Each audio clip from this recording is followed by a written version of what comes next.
का तो आज मैं आपको निशानदेही करवा रहा हूँ। ये औरंगी टाउन सेक्टर 11 बाबा उर्दू मौलवी अब्दुल्ला स्कूल की बैकग्राउंड है। और आप ये देखें, यहाँ पे कचरे का अंबार है। इतना कचरा है कि मैं आपको बता नहीं सकता। आप देख सकते हैं, आप अपनी आँखों से देखें। और ये बच्चे बेचारे देखो कचरा भी बिन रहे हैं, अपनी रोज़ी रोटी कमा रहे हैं। भाई क्या हाल है, ठीक हो? ये देखें आपकी कितना कचरा है। Sindh solid waste management board को मुतादिद बार ये बोला जा चुका है, खुदारा स्कूल्स, कॉलेजेस, मसाजिद, मदारिस, इमाम बारगाहों, गिरजाघरों, जो भी जहाँ कचरा कुंडी कायम है। आप ये देखिए कि ये स्कूल है, ठीक है।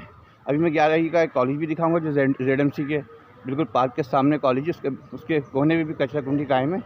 अब ये देखिए कितना कचरा है। ये देखें, मैं आपको कॉलेज के स्कूल की तरफ लेके जा रहा हूँ और मैं आपको दिखाऊंगा कि ये क्या सूरत हाल है। ये पूरा राउंड मैंने कर लिया है। ये देखिए कितना कचरा है, एक जमे गफ़ीर है कचरे का।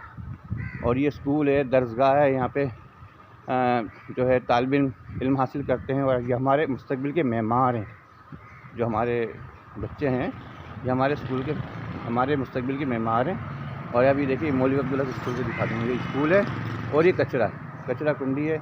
और ये देखिए कितना है कचरा। आज 3 तारीख़ है आई थिंक, और आज दिन है मंगल का, ठीक है। आज बुध का दिन है, सॉरी, आज